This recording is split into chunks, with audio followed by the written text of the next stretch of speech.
तो good morning dear students. Seventh chapter, seventh का D chapter P block element का अक्रिय गैस तत्व उत्कृष्ट gas, P block element inert और नोबल गैस के विषय में आज हम लोग पढ़ेंगे। दीर्घाकार आवर्त सारणी के पी वर्ग, पी ब्लॉक के वर्ग 18 शून्य वर्ग जिसके अंतर्गत आता है। शून्य वर्ग में 7 तत्व स्थित हैं जिन्हें सामूहिक रूप से अक्रिय गैस या उत्कृष्ट गैस तत्व कहा जाता है, जिसमें हीलियम, नियान, आर्गन, क्रिप्टन, जेनान, रेडान तथा यूयूएम तत्व स्थित हैं, यूयूओ तत्व स्थित हैं। हीलियम को यची कहा जाता है, नियान यानी argon AR, krypton K R, जेनान x ई, रेडान आर्यन तथा अन ऑक्टियम यूयूओ। सामान्य ताप पर ये सभी गैसें हैं। यदि नॉर्मल टेम्परेचर कमरे के ताप पर इन्हें देखा जाए तो ये सभी गैस होते हैं। हीलियम को छोड़कर इनके बाह्य कक्ष में 2 इलेक्ट्रॉन होते हैं। सभी उत्कृष्ट गैसों की बाह्य कक्षा में 8 इलेक्ट्रॉन होते हैं। इस स्थायी विन्यास के कारण इन गैसों को अक्रिय गैस कहते हैं।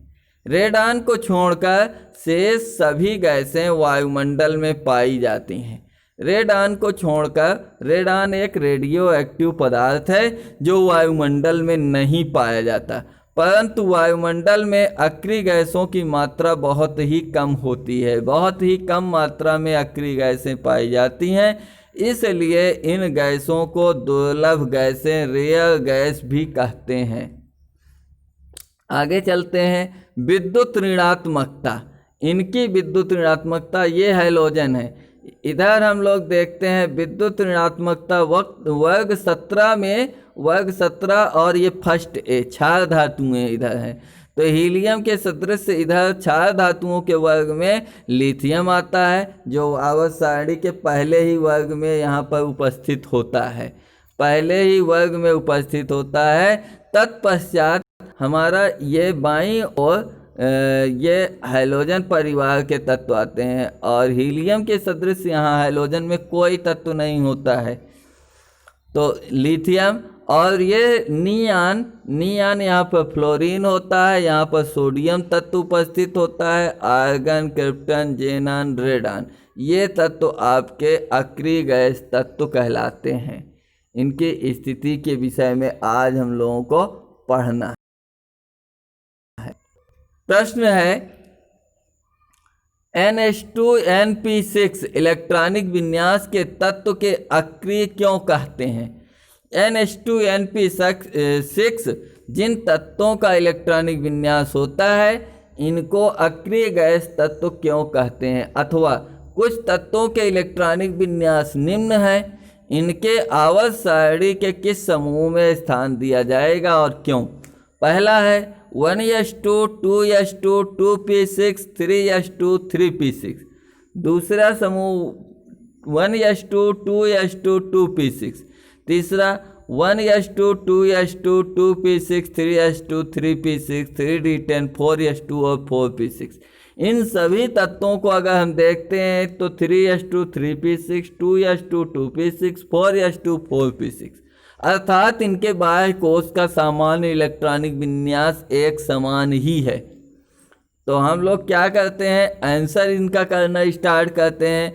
दीर्घाकार आवर्त सारणी के पी ब्लॉक के वर्ग 18 में स्थित तत्वों हीलियम, नियान, आर्गन, क्रिप्टन, जेनान, रेडान का इलेक्ट्रॉनिक विन्यास निम्नवत है। पहले इन सब का इलेक्ट्रॉनिक विन्यास करते हैं, क्योंकि हमें सिद्ध करना है कि हीलियम, नियान, आर्गन, क्रिप्टन ये अक्रिय गैस हैं। तो हीलियम का इलेक्ट्रॉनिक विन्यास 1s2, नियान 1s2 2s2 2p6, argon का 1s2 2s2 2p6 3s2 3p6, krypton का 1s2 2s2 2p6 3s2 3p6 3d10 4s2 4p6 5s2 5p6 6s2 6p6। इस प्रकार का इलेक्ट्रॉनिक विन्यास है इन सब का। तो आगे देखते हैं, उपरोक्त तत्वों इलेक्ट्रॉनिक विन्यासों को ध्यान पूर्वक देखें। ध्यानपूर्वक देखें या ध्यानपूर्वक अध्ययन करें तो ज्ञात होता है कि इनका सामान्य इलेक्ट्रॉनिक विन्यास NS2 है। अतः इन तत्वों को सामूहिक रूप से पी ब्लॉक के वर्ग 18 शून्य वर्ग में स्थान देना उचित होगा। अक्रेंस, और ये अक्रिय इसलिए है क्योंकि इनके बाह्य कोश का अष्टक कंप्लीट है। इन्हें अक्रिय क्यों कहा जाता है? क्योंकि इन सभी तत्वों के यदि इनके इलेक्ट्रॉनिक विन्यास को हम ध्यानपूर्वक देखते हैं तो पाते हैं कि इनके बाह्य कोश का अष्टक कंप्लीट है। अष्टक या 8 इलेक्ट्रॉन की व्यवस्था पूर्ण होने के कारण ये सभी अक्रिय गैस तत्व हैं। उपस्थिति, अक्रेंस, उत्कृष्ट गैसें रासायनिक बंध नहीं बनाती।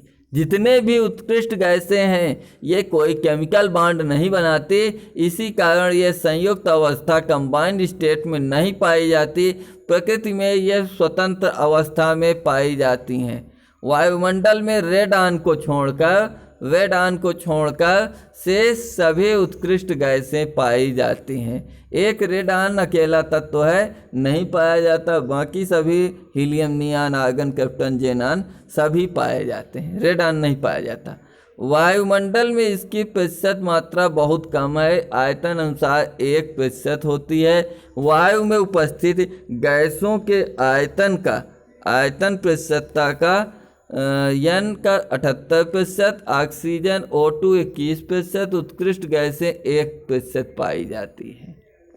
आवर्त सारणी में स्थान, position in periodic table, Mendeleev के आवर्त सारणी तक, जब तक मेंडलीव की आवर्त सारणी नहीं थी, मेंडलीव की आवर्त सारणी ज्ञात थी तो उसमें कोई स्थान देने की जरूरत नहीं थी। क्यों? क्योंकि उत्कृष्ट गैसों की खोज ही नहीं हुई थी, तो उसमें कहीं पर खाली स्थान भी नहीं छोड़ा गया। मेंडलीव के समय तक उत्कृष्ट गैसें ज्ञात नहीं थी, इसलिए मेंडलीव ने आवर्त सारणी में इनके लिए कोई स्थान नहीं छोड़ा था।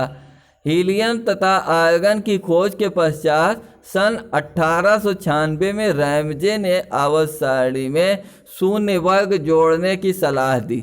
सन 1896 में रैमजे नामक वैज्ञानिक ने कहा कि आवर्त सारणी में एक शून्य वर्ग होना चाहिए जिसमें उत्कृष्ट गैसों को रखा जाए। इस वर्ग के अन्य तत्वों की खोज के पश्चात इन्हें सबको शून्य वर्ग में जोड़ दिया गया। इस प्रकार आवर्त सारणी में इन्हें शून्य वर्ग में स्थान दिया गया है। तो आज की डेट में हम लोगों ने दीर्घाकार आवर्त सारणी के शून्य वर्ग अक्रिय गैसों के विषय में सामान्य परिचय को पढ़ा। अगले टर्न पर अगले इसके गुणों के साथ मिलते हैं। तब तक के लिए जय हिंद, वंदे मातरम।